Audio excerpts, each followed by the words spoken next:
Okay. In progress. So here it's ready. You can go back. No, sorry, I think. Back. Okay. Okay. So now it's It's it. Where is it here, right? yes. Yes. Yeah, I will be with you. Great. So, hello, thank you for coming to our N+1, N++ CLEA seminar. It's a pleasure to have Christian again, with a close colleague, professor at the HSD, Hochschule Düsseldorf, in the Communication Science Department, Christian theologist and media scientist, we will say, an artist as well, musician. So very, very interesting to have you. And we will record this talk so more people later will be able to watch. Mhm. So generative logic in the context also of you coming to FOSDEM, the free open source software. Yeah, okay. Okay, Yeah, go. great, thank you. Yes, thank you for the invitation. Thank you for having me today. Because you merged, CLEA did merge with CLES. Thomas and I had the idea that I show a little bit of my work, which has a close connection to logic, and this is what I want to present today. It's generative logic. It is called, and I want to introduce you to this concept. Let me see if it works. It doesn't. No. Wait, Now you can continue. Yeah. Ah, okay, great. Yeah, point of departure is my concept of generative logic. I wrote a paper on this, which was released last year, well, very recently in November last year. I presented it at the International Conference of Logic Programming, which took place in Dallas, Texas, last year. And the development of this generative logic, of this concept, my academic work is defined by this ongoing development of this concept. And I want to introduce you to the concept. It has three key research areas. Area one is how to use automated deduction and formal logic as generative tools in the context of art and design. The second area is how to use formal logic to model the artistic Formfindungsprozess, the form finding process. This is a research project where Thomas and I are working on. And the third area is how to use it's the other way around, how to use art and design to get people in touch with logical concepts and logical thinking. This is important for me teaching as a professor at a school of design, communication design, to get the students in touch with logical concepts. I have to say that when Thomas introduced me as a theologist, that's true, Catholic. I did study Catholic theology and media sciences in Bochum, Germany, at the Ruhr-Universität. And the thing is, if you study theology, you have to study Aristotelian logic, because otherwise you are not able to understand the medieval theologists like Thomas von Aquin, because the whole argumentation of their works is based on classical Aristotelian logic.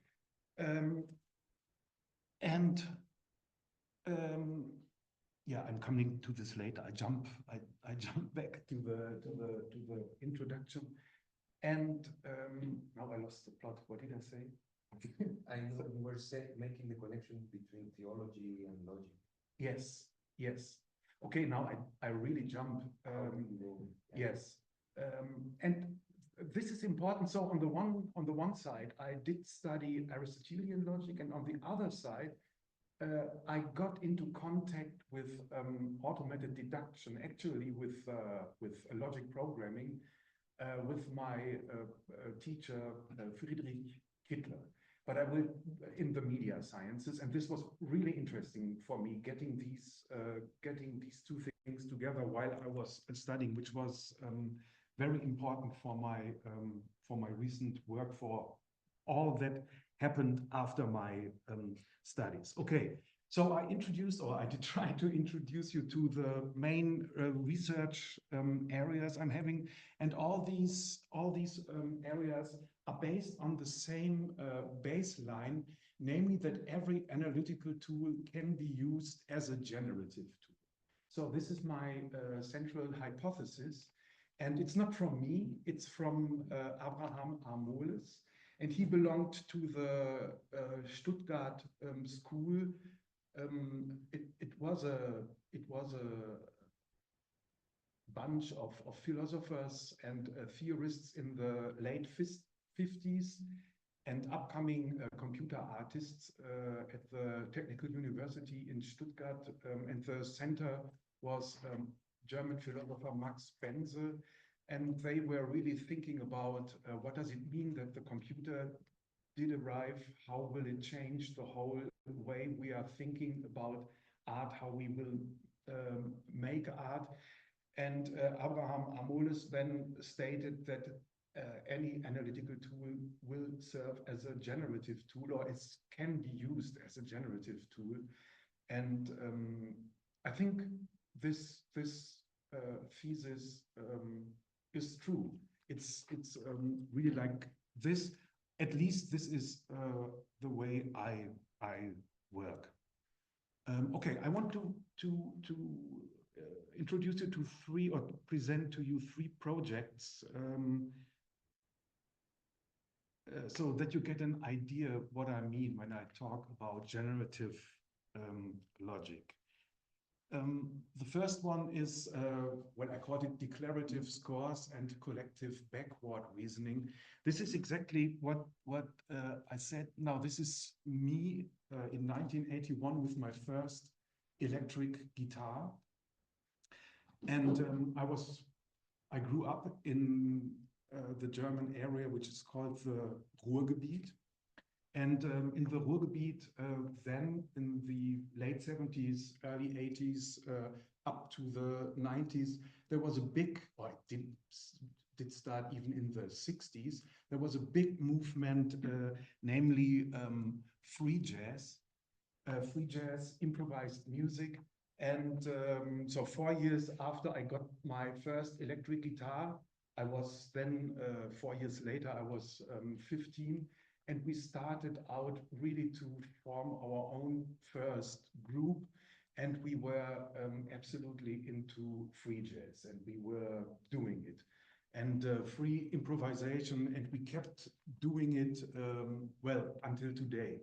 And if you start to do free jazz, the first moment you start, you think it is really free. But if you do it a lot of times, if you give a lot of concerts, and if you go to a lot of jam sessions with other free jazz people or free improvisation people, after a while you find out that free jazz is not really free. It is more often that there are routines going on that the people who are doing free jazz are not aware of. They are not aware of that they are doing routines. So, for example, you can really tell how a free jazz concert will work. Mostly, it's like that the people start with something silent and a little noise here, a little noise there, and then it got more dense, and then it comes to a climax, and then it goes down again. So you can observe that these ways how a free jazz session proceeds is let's say in 8 out out of 10 concerts, it's going like this. And so we were starting to think then how is it possible to do it to do it differently? And doing research on this as still teenagers, we discovered the whole area, the whole thing of so-called written instructions. One of the most favorite written instructions author you know for sure is Yoko Ono with grapefruit texts. Alvin Lucier is well, he was called the father of written instructions. And in Germany, there were also people who were doing written instructions, and the most famous of them is German composer Karl-Heinz Stockhausen with his collection Aus den 7 Tagen, which is from 1968. And we started to perform these written instructions, and getting into these written instructions, we found out that it has a close connection to cybernetics, to programming, to playing around with the idea of programming a computer. So are the performers like computers, and is the written instruction, is it the program? So all these questions, if you really get into this whole history of written instructions, it gets really interesting in this kind of thing. And we were playing these things, and we found out after a while that all the written, or let's say most of the written instructions that were around, they were imperative texts, you know, imperative, so inspired by imperative programming, let's say. And of course, we started to write our own written instructions, and they were in this imperative manner. And now comes what I said, this crucial moment in my studies. Now I can't see when it was because I don't see it here. What is it? So this is a note of mine from 1992 at the seminar of Friedrich Hitler, and that was the day when I was introduced by Friedrich Hitler to the concept of logic and control by Robert Kowalski, one of the inventors of Prolog. And this was really something that really struck me. And I started to think about what if I start to write instructions and don't even call them instructions anymore, because they are declarative. They are no more imperative, but they are declarative, which is so this whole concept of Bob Kowalski gave me this idea of trying to write instructions, not instructions, I call them action scripts, but this took me a long way to get to this point. Well, anyway, you see what it is about. It is a logic construction which says conclusion if conditions, or goal if subgoals. And this was the concept of Bob Kowalski, or the idea of his, that we can use a formal logic conditional, namely conclusion if conditions, to turn it into a programming language.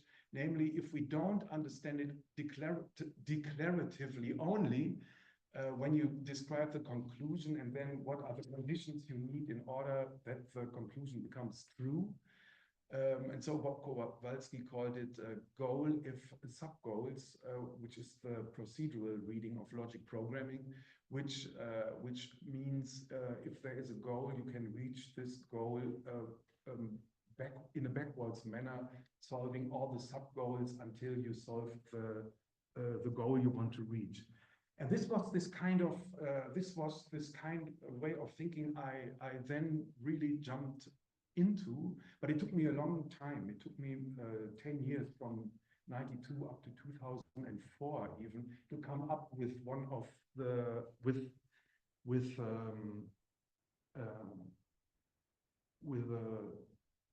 action script with which I was really satisfied. Here you see one of these action scripts of mine, which is called Füreinander. And this was, I wrote this on the occasion when I was invited by Philipp Schulze, who was then student of Elvin Lussier.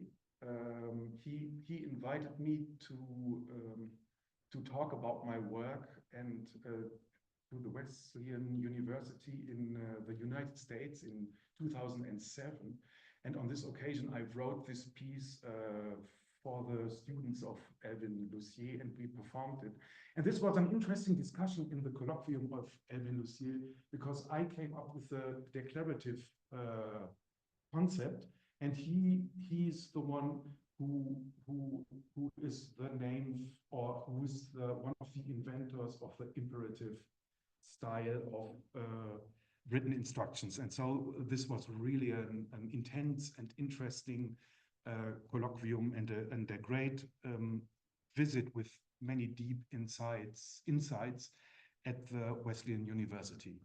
Well, this was the first action of mine where I was satisfied with the outcome of the script, in the sense that it is declarative, not imperative, and that was God's White Noise. I finished it in 2004, and the first performance I was satisfied with was in 2007. And this is the performance in 2007 with then students of mine at the Kunsthalle in Düsseldorf. And just to give you an idea, this is God's White Noise performed in San Francisco. This is God's White Noise performed at the Art Academy in Munich. This is another performance of mine at the museum in Solingen. But you see, so from there on, I really started to develop this declarative thing. And what is happening is that, so going back to the idea that the performance could be seen as a system that you activate by writing an imperative program that they then have to perform.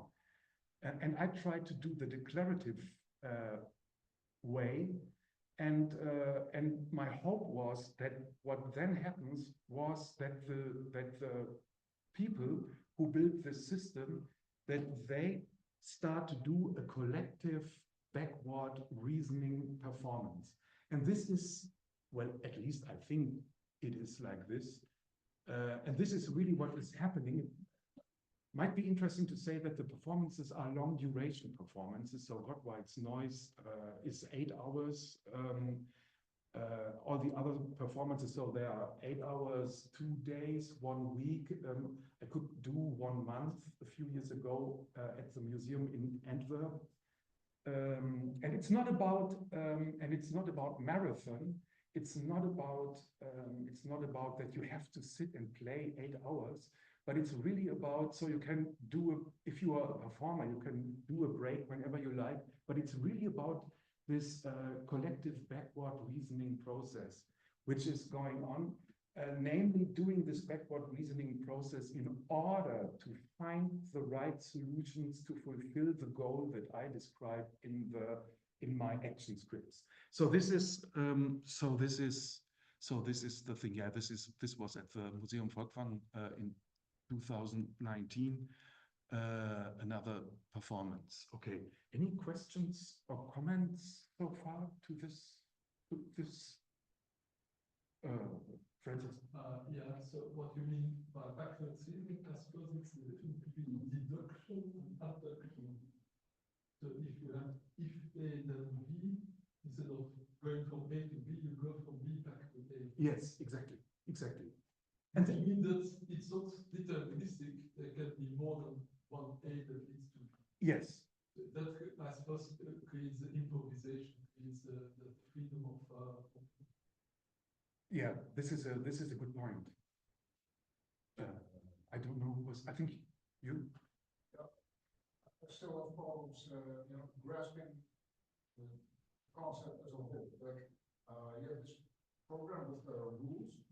What is the outcome? Is it like it's like an artificial composer of music, and you then perform it, or what? No. The whole music is created in the moment.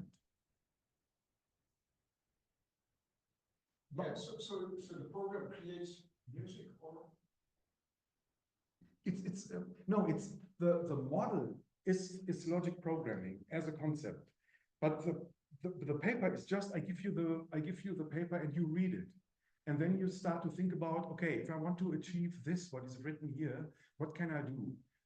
What are the possibilities? And then this is where you already got into the backward reasoning process. In order to achieve this goal, what should be the conditions? Or as I've wrote before, sorry, I didn't say that, because this is what I'm. This is how I put it. The last one. In order to get the output that I describe, what is the possible input? What should be the input? And this is for me. This is the interesting part, because I don't write what the input, what you should do to give.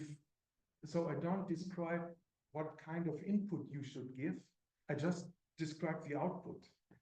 And from the output, you start to think in reverse, what could be input that matches the output. And this is what you then start to perform and to discuss with the other performers and so on. But important maybe to say that there is no computer Involved. interfacing this Yeah. yet. Maybe later. Yeah, so it's like a programming artist kind of thing. The artist would be the instruction executors. Just with regards to that, I can understand it from the creating the goals and sub goals, but it's not that this stuff was regulated in some forms. That you didn't have a policeman or a conductor overseeing and saying you're not satisfying the sub goals. No. And there was no electronic adjudication. No. Okay. No. Exactly. It really works, but I have to say that I always are one of the performers. So maybe I'm the policeman without saying anything, Yeah, you're a former. You could say you're a councillor in the area, but Yeah, like a field. The field present. Yeah. Could you give one example, like just what would the conclusion be? Yes. Be happy, I don't know. Yeah. This is the text I wrote, but I think it's. Yeah. So it was füreinander Wesleyan polyphony, and it says the polyphony of motions formed by one, by some, by a lot of people. Every motion embodies a perception. Every motion is of soulful precision. One motion is there for the other motion. Evidence of each motion is found. Are these some goals? Is No. that conclusion? What is that? This is conclusion. This is the conclusion. And starting from that conclusion, you have to go To find. to conditions, and then from the conditions you have to go to the goals, and then from they are independent. That's 3 lines. No. The conditions are identical with sub goals. I think it was 3 examples of the same. Exactly. Yeah. So. Oh, okay, so it's And this is the left-hand side. Yeah. Yes, exactly. Okay, it's not 3 levels. Yeah.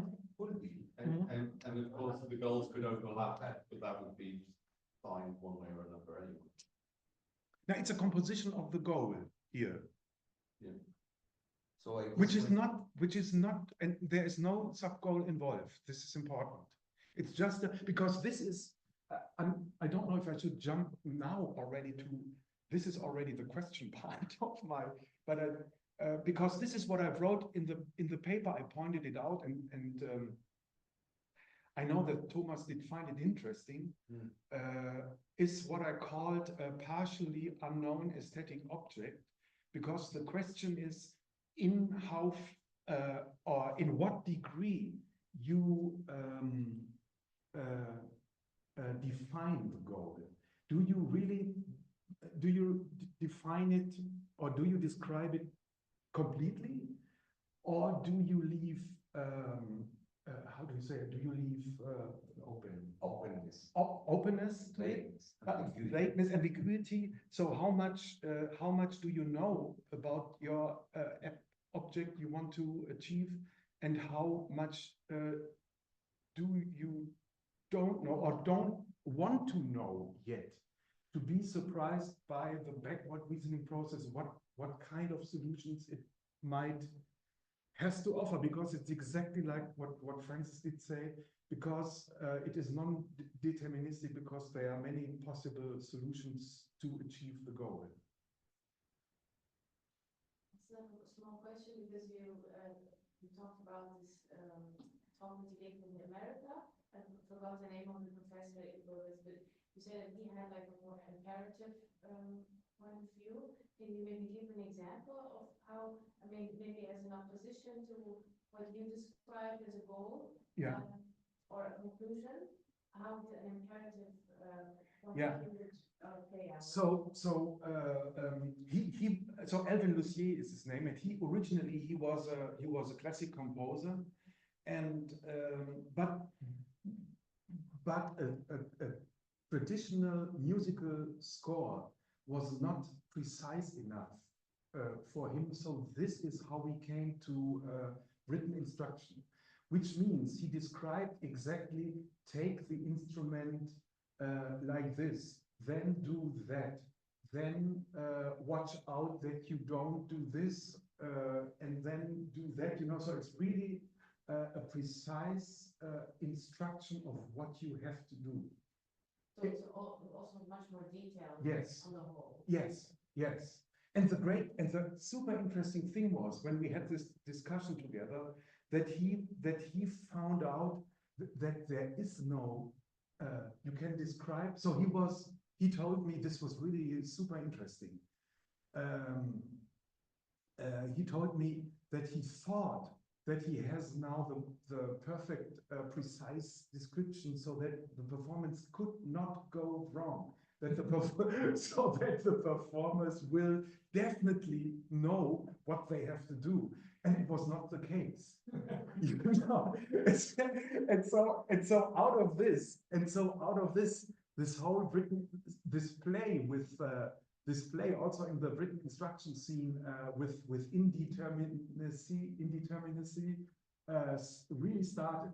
This is where Alvin invited Yoko Ono in '66 to write a piece also for Wesleyan University, and of course she was more into indeterminacy and things like that,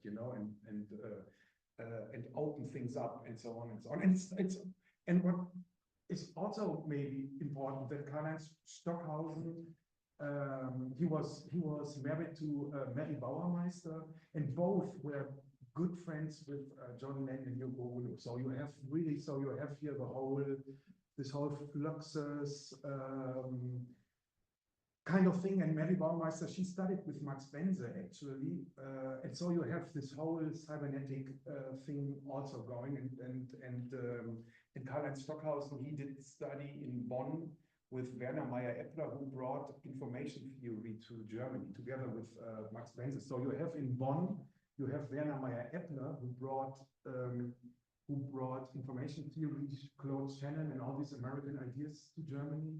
And you have the other center is Stuttgart, where Max Bense brought these ideas. And the interesting thing is that in Bonn started then the whole thing of electronic music, and in Bonn, Cologne, and Cologne radio station.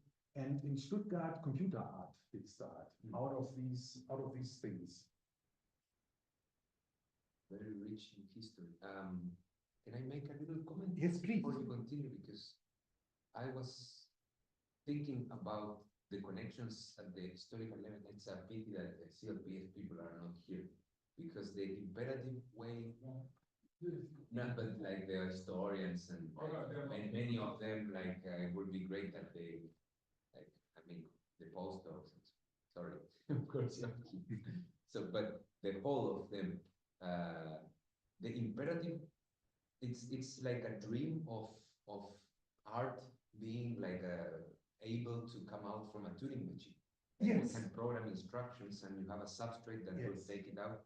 And Laurence, what's the name of the guy in Wesleyan? Lucier. So it's also like, it get me to think, just maybe for later, but the concept of logical positivism, that was kind of like the pinnacle of what the Circle of Vienna did in when they tried to solve this demarcation problem, what is science and what is not. So they came out with this logical positivism idea that we can like use logic to describe exactly how to proceed in the lab, to execute an experiment, and then how that will be connected to the logic and concepts, mathematical concepts of the theories. So then you can make an exact matching between what happens in the lab and what happens in the books, in the theory, and that would be like the way we should be doing science.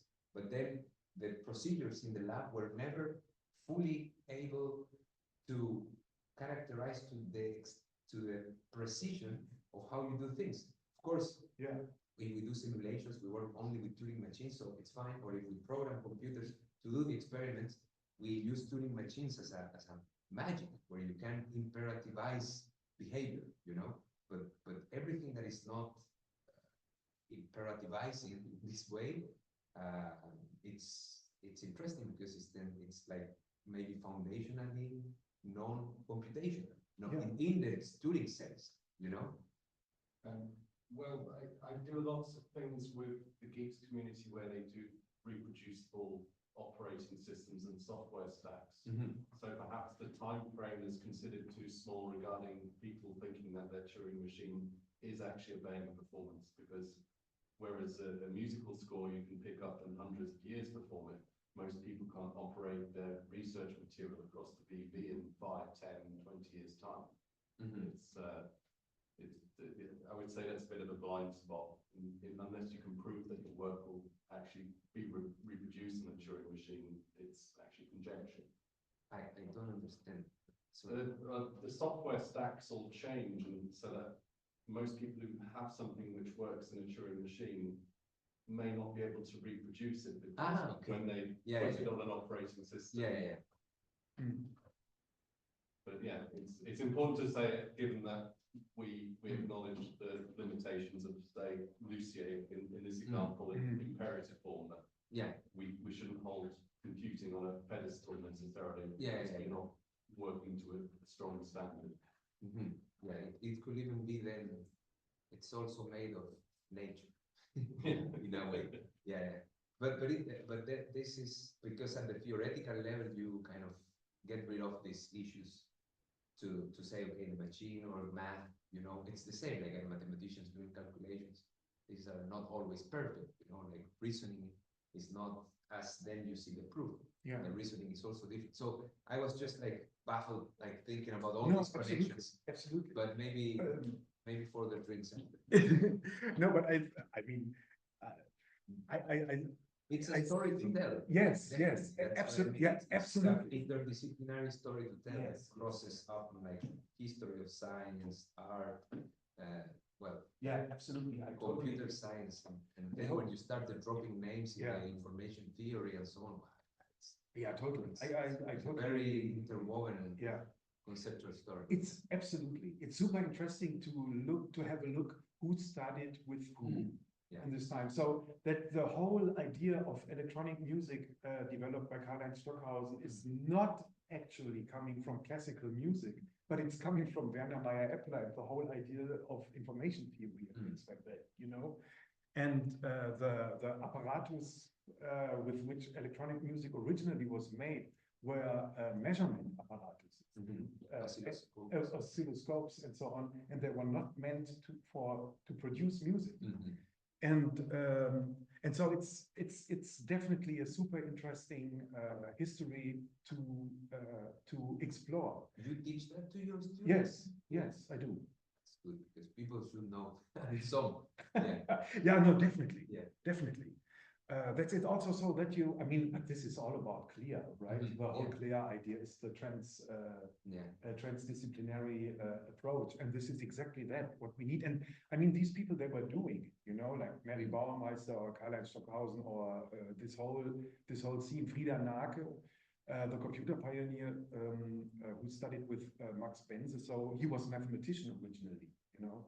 And so this is really this kind of stuff. And one of the interesting things for me is exactly what you said, Thomas, is on the one hand, you can say that the whole education of classical trained musicians is to turn them into trivial machines, you know, so that they really perform what the conductor is telling them, plus to execute the score as the combination of a director and composer wanted to, and then the whole thing starts. How can we? What is a performer? Is it a trivial? Shall we, as composers, shall we treat it as a trivial machine, or shall we treat it as a non-trivial machine? And you can investigate the whole movement of all these written instructions history. I would say between these two things. I found a quote about Cage talking about Stockhausen and relations. So Stockhausen, if given you what you mentioned many times about information systems, this is great. It's probably more of you would fall into the logic camp. Yeah, maybe it's a good thing, because maybe we should even historically draw this line. So it was Mary Bauermeister, the wife of Karl-Heinz Stockhausen, a great artist in herself. She brought John Cage to Germany. She brought John Cage to Cologne, and there he met Karl-Heinz Stockhausen, and so he brought this whole. I mean, this is also even an interesting, what we're getting now away from logic, but I think it all is interconnected. It's interconnected. So it's also the thing about using noise, using chance. And I had a deep conversation with Mary Baumeister. The two of us, we were invited to, so we had an exhibition together in 2017 at the museum in Solingen. Actually, it was this, I show it once again. It was this thing, so the paintings on the wall are from Mary, and the things in the middle and the performance, this was my stuff. And the great thing, I told this to Mary too, that this arrow made of stones is as old as me, 69. No, I'm not 69, born in 69. The piece was made in 69. And it was absolutely great, because Mary and me, we were setting up the show for 1 week. And it was 1 week of studying again, a complete master's degree in avant-garde art history, because Mary told me about all these connections. So anyway, she brought, so once again, she studied with Max Bense, and then you have Frida Nake, computer pioneer, who studied with Max Bense, and then you have John Cage. And now Mary gets John Cage to Cologne, and John Cage now brings in the whole idea of chance, bringing chance into compositions, which is not true actually, because the first one who worked with chance was Mozart, because he was using dices in order to compose melodies. So it's a very old thing, using chance, indeterminacy in composition, as composition technique. But the interesting thing is that Frida Nake originally mathematician,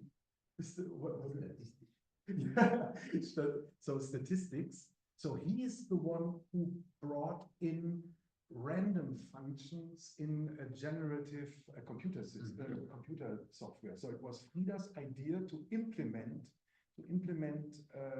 randomness, random functions. What today everybody is doing, you know, everybody is using random functions when they try to generate something with software. So it was Frida was the one who started it because he was a student of statistics.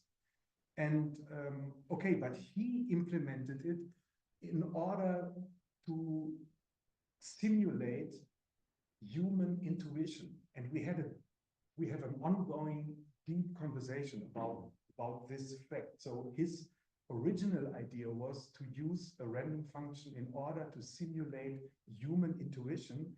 And John Cage now comes to Cologne, and he's introducing chance to this serialism, which was still going on then in Germany, the strict serialism, where everything was determinated, a complete composition, completely determinated. He brings in the chance in order to open up the intuition of the performers and the composers. And I think this is also a very interesting parallel which is going on in the late 50s. Okay. Yes, I don't know time-wise if I should skip the second because we are so deep into conversation about the scores. This is another project which actually developed out of the Granada conference that you invited me to, because it is Karl Zwosile and me, and Karl, we met. Is that in Düsseldorf? This is in Düsseldorf, yeah. Exactly. So Karl Zwosile, he is a quantum physicist, and yes, so this is the second thing that I now really use automated deduction systems, namely a prolog system. So exactly the system that Bob Kowalski did co-developed, and formal quantum logical structures that are developed by Karl, namely what he calls partition logics, as generative tools. And yeah, to make it short, so I was at Karl's house in Vienna, and there was a paper about partition logics was lying on the table, and I saw this notation of Karl's, and I said, you know what, Karl, this looks like a DCG notation from Prolog. I think we can take it right away and visualize it, or we can even we can use it to generate music with it. And this was what we were doing. So very easy. So what this, I mean, most of you know what this partition logic is about. It is about a contextuality in quantum measurement processes. And Karl introduced this anecdotal example in Granada, for which he wrote this, or for which he brought up the partition logic notation, which means, shall I explain it? Or yeah.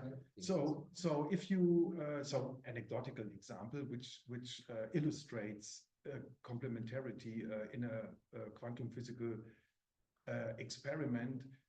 Imagine you have a box, and inside the box is a firefly, and you have two windows in front of the box, which is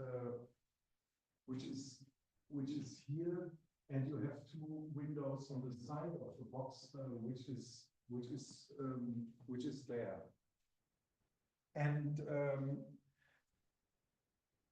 then you have to decide on which side do you want to stay, because if you stay in front of the box, you can see if the firefly is on the left side or on the right side of the box.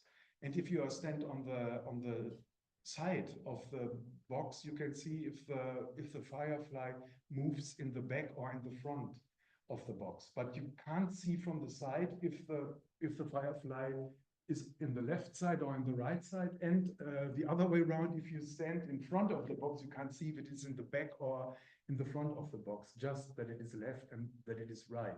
So you have these two contexts, and you can combine these contexts to a so-called V-logic, which you see here, and then you can say what is possible, what possible outcomes are possible, and this was the notation of the. So this was the notation of this V-logic. I won't get too much into detail here.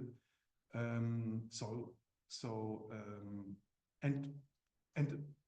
I wrote a really simple Prolog program that directly translated this this logic into a visual object, which is called the quantum square, and which was actually last year the visual for the Schrödinger Prolog meeting.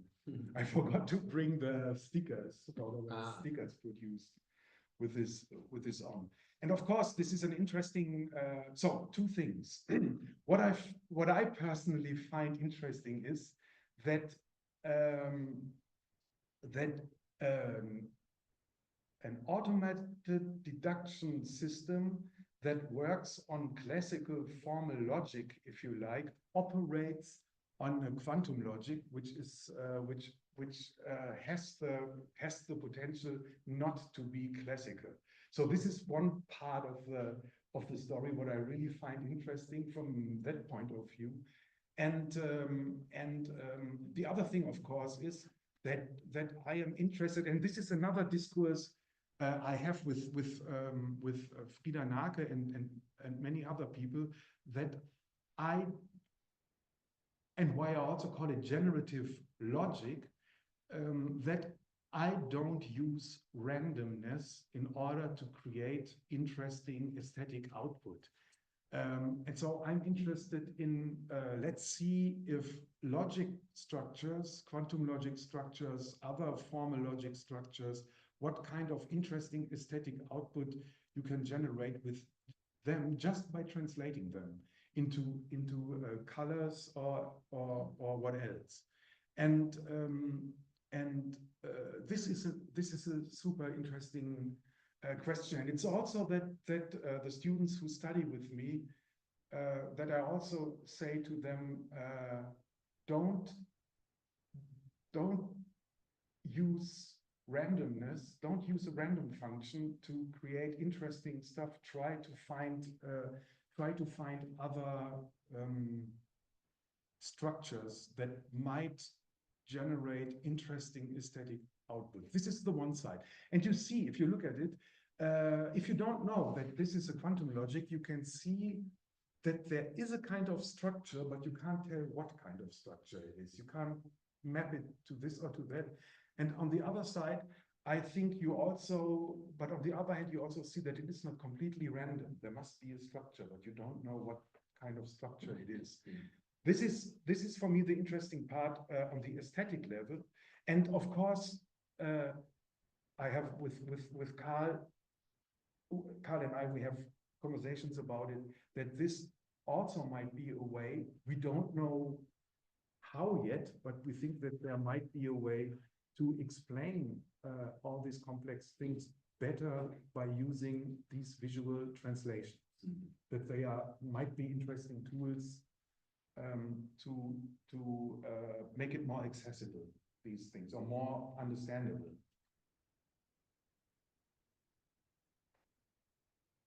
Yeah, this project number 2. And number 3, and this is now what we started already to talk about, and this is what Thomas and I have a close discourse going. It's the investigation of the potential of formal logic concepts to model the aesthetic form filling process. This is so if we really, or say my hypothesis is that number 1 is that the aesthetic Formfindungsprozess is a reasoning process. It is, and this is also important, what do we understand when we say we are doing something creative? So there is a lot of intuition is at work, and it is, well, at least all the ideas people have about making art and being creative, that it definitely has nothing to do with something organized, with something pre-organized. And I don't think so. I say if you really, and to say that too, this is also, or this was also the position of Max Benzer. Unfortunately, the texts of Max Benzer were never translated into English. So you have, so there are interesting text articles from Max Benzer where he claims that the artistic process is a rational process, and I agree on this in parts. In parts, it is rational, and my thesis is that backward reasoning and forward reasoning, that it is in a constant change. And the interesting question for me is what triggers the change when the backward reasoning process changes into a forward reasoning process, and then maybe goes back to a backward reasoning process, or is we were discussing this, or is the hierarchy that like this, that there is a huge backward reasoning process going on, and within this huge backward reasoning process, there are sub-processes that are forward and also backward on different sub-goals, if you like, or something like that, you know? It would be good to explain from. Yes, I want to do it. Backward. Yeah. So my There's a question. let me first explain maybe backward and forward, and then so backward reasoning, as I said, from the object to the conditions, and for me, Michelangelo is a good example for backward reasoning. When Michelangelo says, "When I see the piece of marble, I already see the complete statue."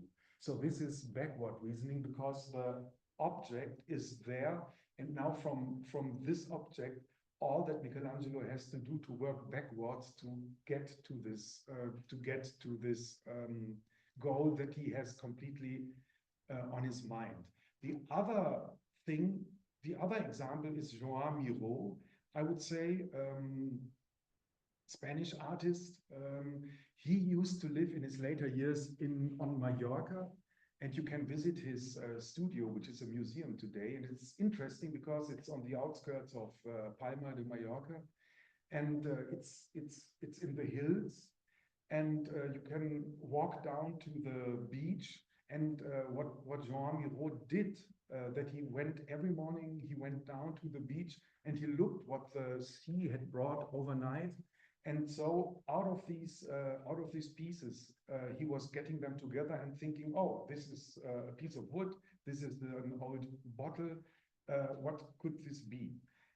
And so this is forward reasoning. You can also say data-driven reasoning and goal-driven reasoning in the case of Michelangelo. So these are the two,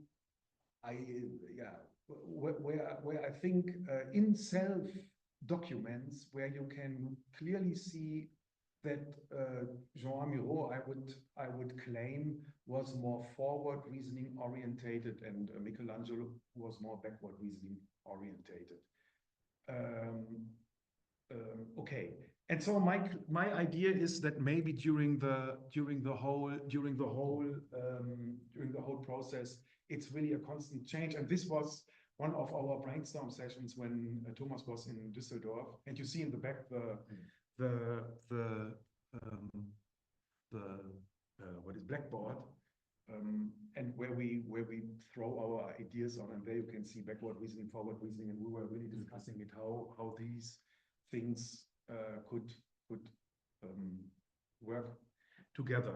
Which brings me to again, goal, if conditions which brings me what I mentioned already before is this idea of mine, the partially unknown aesthetic object, which means probably you have either a complete, like when Michelangelo says he sees the complete sculpture before he has started, or another good example is Alfred Hitchcock. You can say he wrote the complete what is it called, script of the film, and then the film process itself was just doing it, but not thinking anymore. So it was completely there. The whole idea was completely there, and he didn't improvise on the set, nothing. It was really that it was kind of just working down the sub goals to reach the goal he did have as an intention. So you have Michelangelo and, let's say, Alfred Hitchcock on the one side, where the aesthetic object you want to create is completely as a goal, as the output, how the output should look like is completely defined. And I think that there is a spectrum from this to almost not defined, or almost, or super in super general terms defined, so that you have a lot of space to find during the process different degrees of ways how to match the goals. So, and I wrote a little bit on this in this paper that I showed you at the beginning of this session. Yeah, and this is 2 years ago. This is on the left side, it's Bob Kowalski. In the middle is Veronica Dahl and me, and it's really great because we are in this. I'm member of the logic programming education group where Veronica is the leader, and Bob Kowalski is also member of. And within this group, we have also these great discussions about backward reasoning, forward reasoning, automated deduction, and how these things, and is it possible to describe the Formfindungsprozess within these terms or not? So we are also discussing it with this group. Okay, so far. We started already discourse. So, any more questions or statements? Maybe can you elaborate a bit more on the Formfindungsprozess? What do you understand? Or do you have an example? Because that's quite a broad term. Yeah. No, for example, so my own performances are a Formfindungsprozess. So like this. So finding the right forms that match the shape that is described in the goal. This is the Formfindungsprozess. But also like the whole way of sculpting, like Michelangelo, for example. So this whole way is the Formfindungsprozess.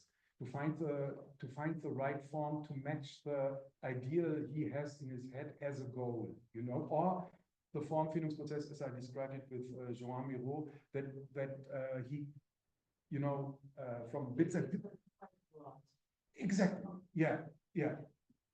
If I could just append to the point about Michelangelo, he actually, I believe, referred to that because he went to the stone yards and was in fact buying the cheap knockoff pieces. That was how he managed to get even more.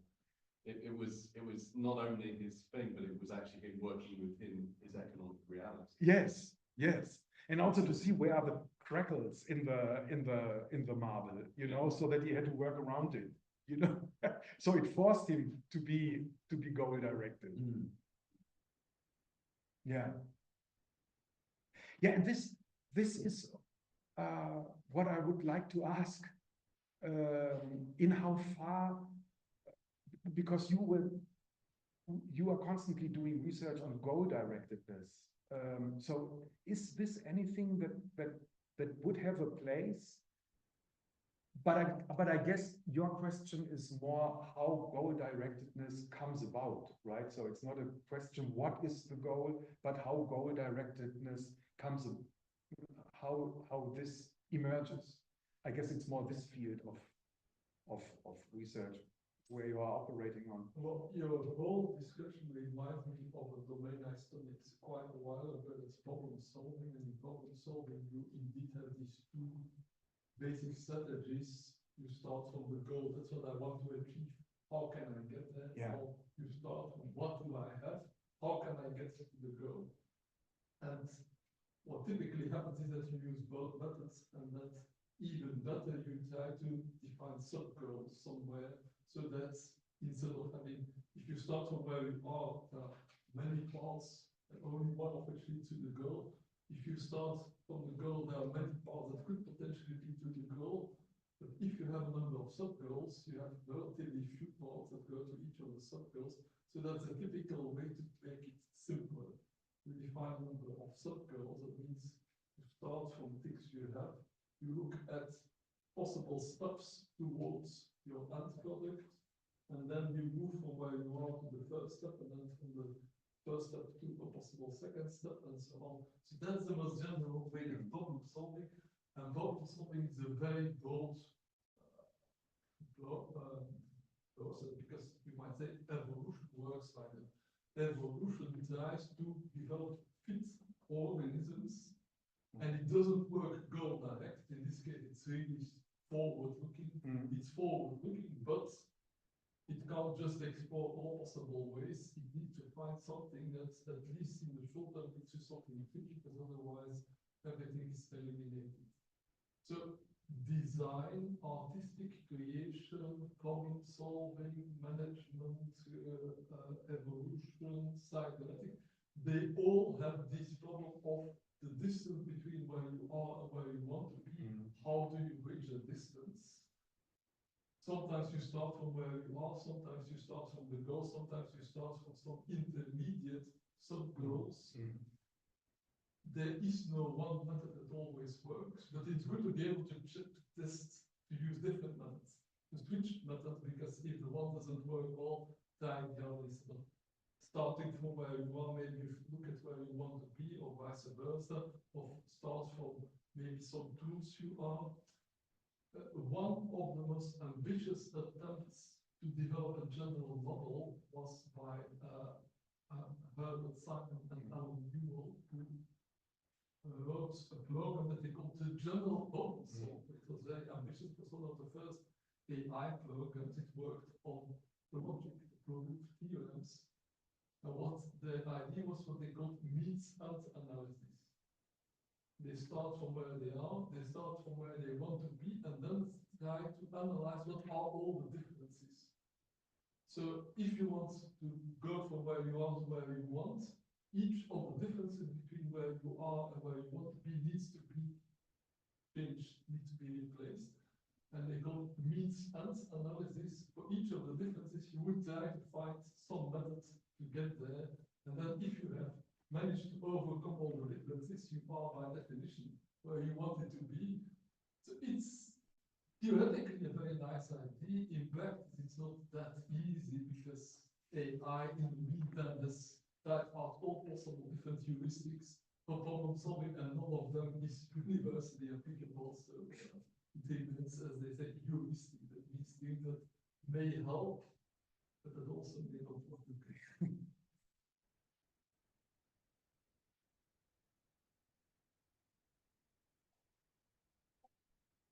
Stated a possible conclusion. I suppose you have been implementing things like that, like you have created a conclusion and then tried to perform to reach that conclusion. Yes. Right. So once you have done that, were you satisfied? If you were not, why wasn't it satisfactory? Is it because you reached the goal but you didn't like what you reached, or you didn't reach the goal, the conclusions, and that's why you didn't like it? And actually, how do you evaluate it? Yeah, this is a good point. I have to say,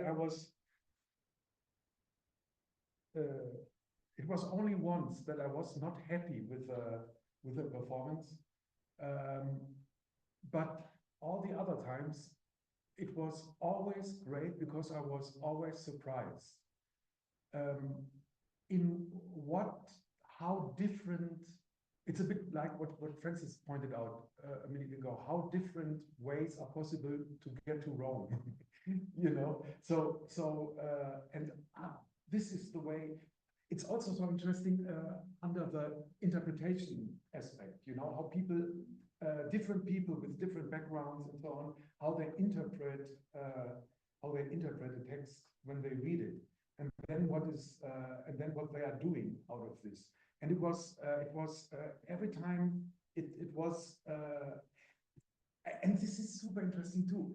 It's Selbstähnlichkeit. I don't know what the English expression is for this. Selbstähnlichkeit.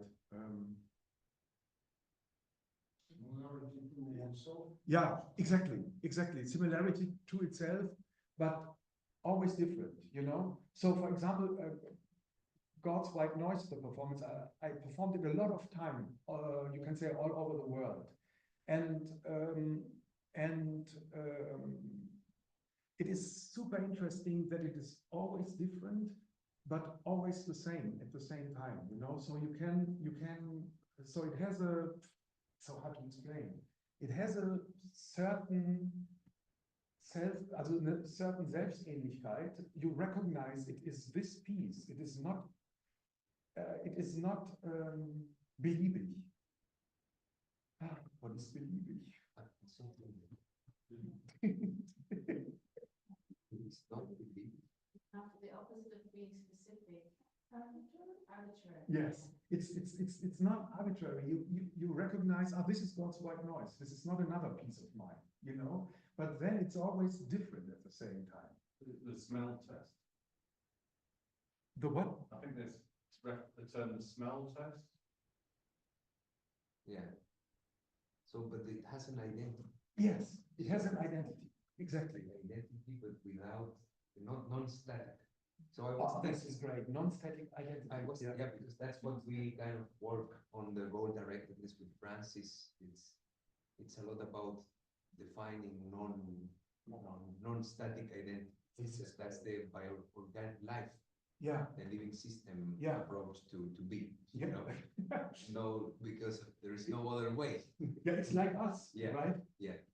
So I was thinking a lot about the connections between at the beginning overall the notion of state and microstate and macrostate in something you do in a kind of statistical mechanics, the typical starting point, because the goal is a sort of all what we have been talking about, like the aesthetic experience is a sort of, I'm not completely convinced of what I'm saying, but it's a reflection. So it's a sort of macro evaluation on a macro state level. We see this performance and we identify which performance is. We don't do that because we know exactly what note is being played, or in the case of music, or what pixel are we checking at each position. So we can make some changes in any painting, and it would be that painting for us, at least, you know, in a macro state. Yeah. Then the micro state approach, so micro state to macro state is like the imperative. Yeah. You know, so we try to get to the macro state by controlling each element in the micro state description. That means how are we going to get there, what steps we have to do, or in a sort of statistical mechanics ensemble, what is the actual state of each of the individuals composing the system. Yeah. But the other one is like giving a sort of emergent property that they have to reach. And there are a million ways to reach that, and you don't care about what microstate evolution has to undergo in order to macroscopically or macrostate level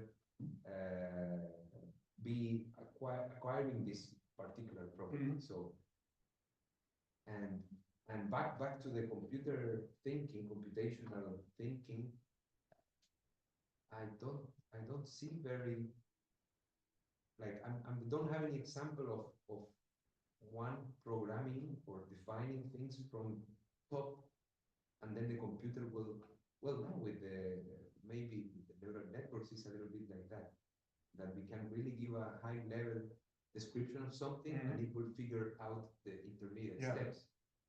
So that's, but I haven't thought deeply about it yet. I hope it's appropriate, but as an example, like with the Israeli Gaza war, there were systems designed for identifying hit lists for various things, and they were automated and artificial intelligence type systems. So there have been people who probably died based upon decisions and things flowing around with information chains. I don't have a full information to be definitive, but that might be an example satisfying that definition, unfortunately. Yeah, no, there have been, like Francis said, like problem solving models and strategies, many, and examples, of course, like if a chess player, you know, it finds the way to but yeah, but when it comes to art, it's a little bit different. But I think it's another thing to discuss maybe later or at some point, how statistical physics has described this. So you can say, I want the system to have this temperature, or you can say, Maxwell Demon, I want to control the speed of each of the molecules in the gas, you know? Yeah, I see. So this is another place in which the same duality it appears again. So we have discussed this before, but I've never seen so clear that this duality is present in not only in art, it's present in the way we approach knowledge, basically, or experience even. So very, very interesting. So more questions. Sorry. Yeah, no, please. When I remembered a hack that a young child did. A cybernetics researcher describes her experience in the morning. Put your socks on, and her son put the sock on the head. So Alvin Lucier, that he had a naughty child, might have to explain how to put the sock on. Yeah.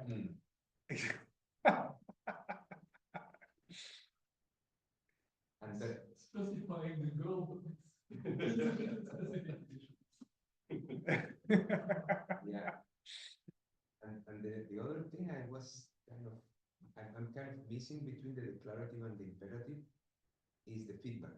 So the cybernetics within this process. Yeah. So it's not yet explicit in this description. Yes. And that's what brings the notion of organic, you know, the living system. So why? Because you were there in the performance. So why there is this continuation of going to reach the goal, you know, and why the intermediate steps are so somehow rich. There must be some feedback going on. If there are no instructions to follow, some feedbacks have to create. So then you can kind of move towards the goal. I mean, this is super interesting because you can, you can really. So, for example, I did it twice in Berlin, and the first time there were not so many people there, so it was a 24 hours performance. We did it in a 24 hours version. First time there were not so many people there, but the second time I did it, it was full, and the people brought their sleeping bags. So, because what they understood is that you really can follow these feedback things that are going on, you know, because suddenly somebody starts something, and then you can really observe. Sometimes it's a long duration process, let's say 1 hour, 1.5 hours, how this thing is taken on by others. And suddenly the whole thing has moved into a state where we were talking when we had lunch,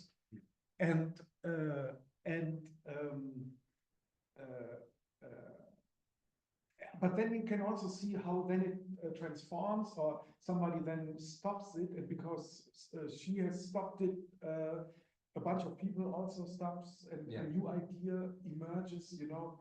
And this is exactly that. This is super interesting to observe. It's exciting, and it's different.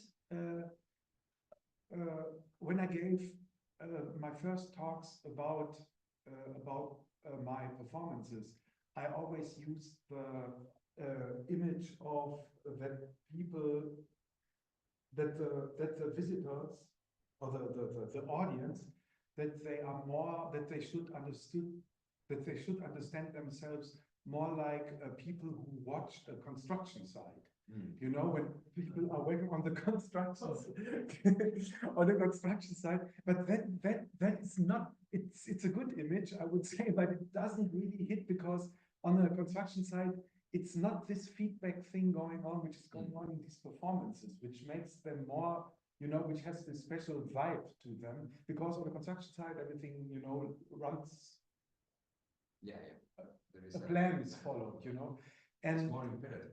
it's more imperative, exactly. But there, it's super interesting. And then how things die out and emerge, but maybe also are picked up 5 hours later. Somebody picks up this idea which has died 5 hours before and is transforming it into something else. You know, this whole feedback thing.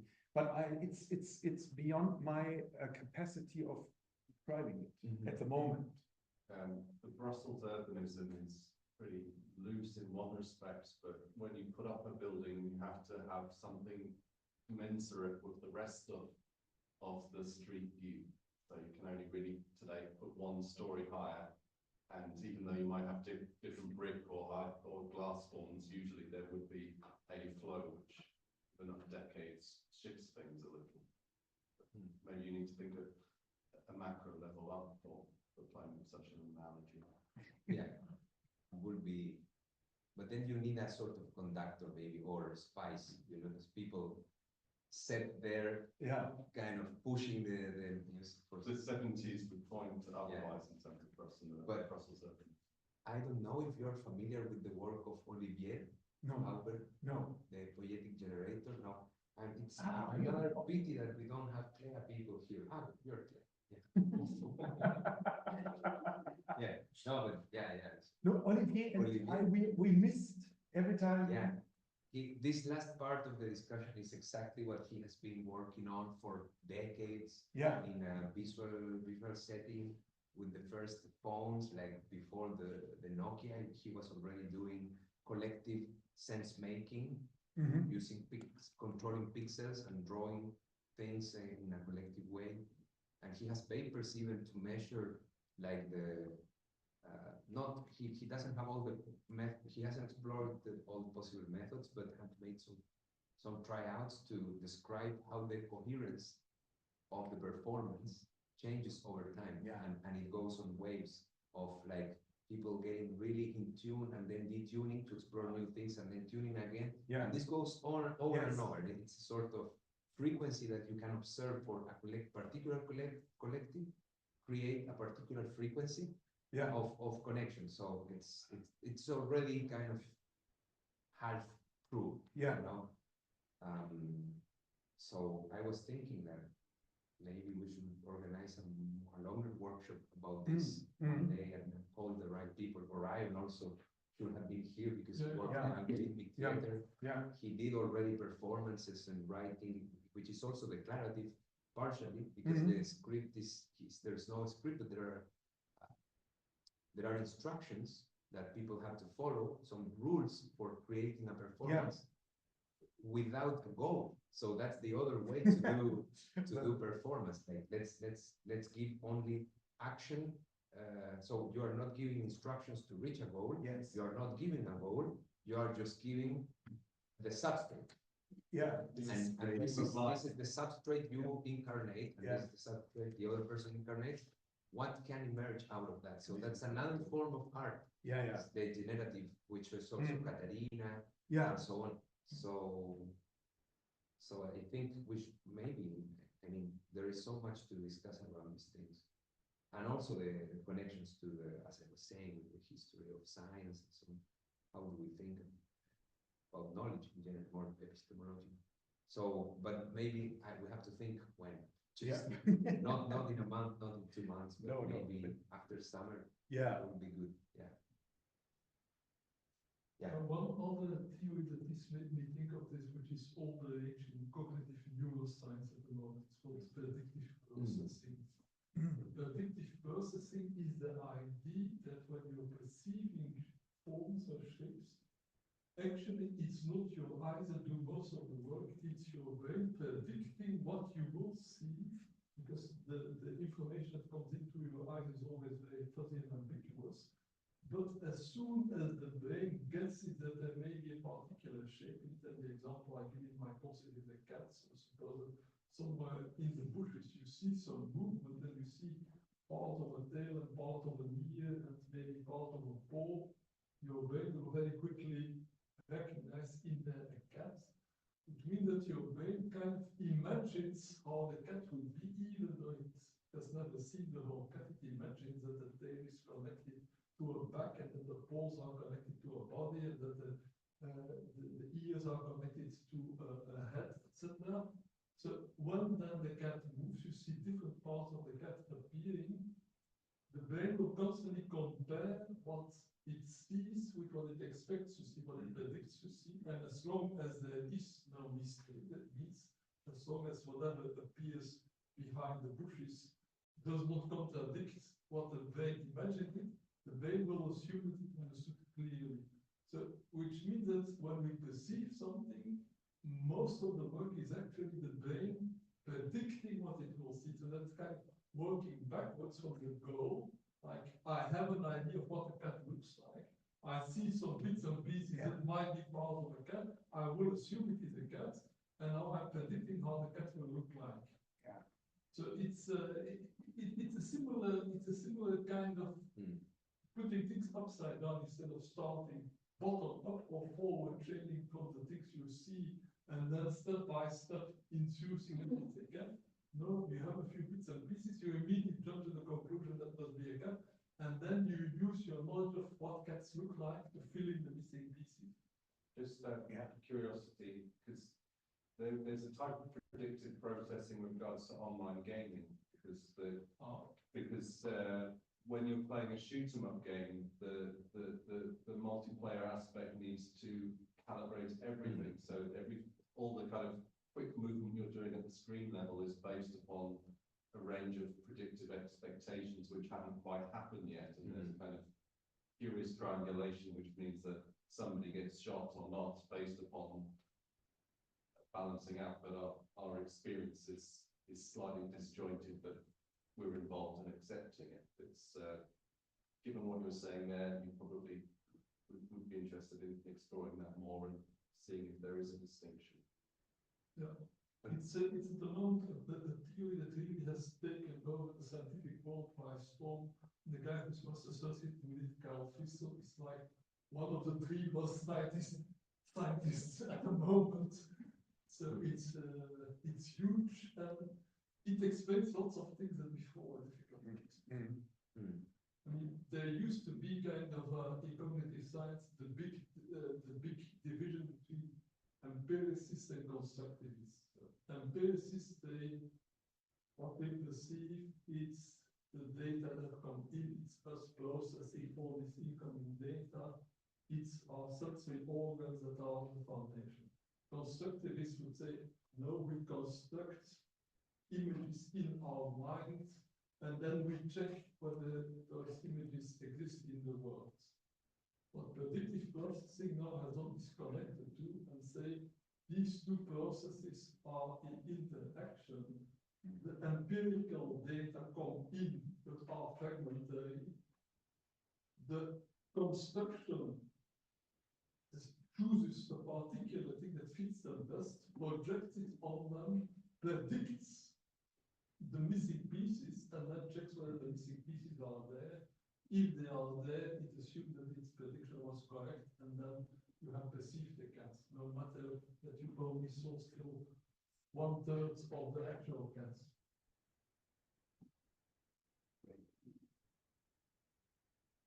That sounds similar to integration of the scientific method between rationalism and empiricism. Exactly. The same movement.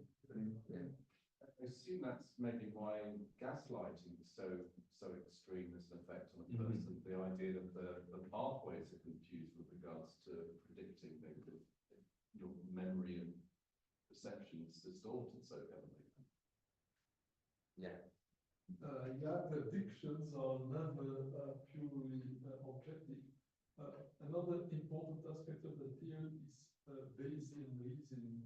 I don't know whether you've heard about it, but it's a mathematical process. It's supposed to underline that Bayesian reasoning, the theory of Bayes, allows you to calculate probabilities in terms of conditional probabilities. The probability of A given B, the probability of B given A, and like that you can kind of, given what I have seen in the bushes, given the probability that that a cat would produce these kind of things, given the probability that it would be a cat, you can kind of say, okay, the most likely explanation is that what I've seen is a cat. Now that's explained as if you would be reasoning, and of course the brain doesn't do that. The brain seems to have some kind of an inbuilt Bayesian calculation that tells it that's a cat. Because it may be wrong. So the example I give in my course is, so you see some sharp ears, you see some paw, you see a bit of fur. You think it's a cat, maybe it's a fox. Maybe the moment the thing moves out, you see that it does not have a flat tail, but it has a pointed face, and it doesn't have a tail like that, it has a fluffy tail. So why would you first think it's a cat? Because cats are much more common than foxes. That's part of the Bayesian reason. What the probability that whatever thing is in the bushes is a cat, it's much higher than the probability that it's a fox. So the predictive processing makes assumptions based on common probabilities that can make mistakes. And the moment it makes a mistake, then you very quickly will switch. Then very quickly the system will switch from it's a cat to it's a fox. In terms of that and throughput for musicians performing, did you have any observations regarding the variance of, for instance, the performing backgrounds or the level of training? Yes. Yes, absolutely. Now, I forgot to say that it's always a mixture of people, you know, so trained musicians, non-trained musicians. So you can take part, not in all performances, but there are many performances where you can take part without knowing how to play an instrument, you know. Yes, different backgrounds, academics, non-academics, artists, non-artists, different ages also, you know. So this is, and it's really how the background influences the actual outcome. Okay, I think it's a good moment to go to have a beer or tea. So thank you, Christian. Yeah, thank you very much for the invitation. Very nice Friday afternoon. Yeah. So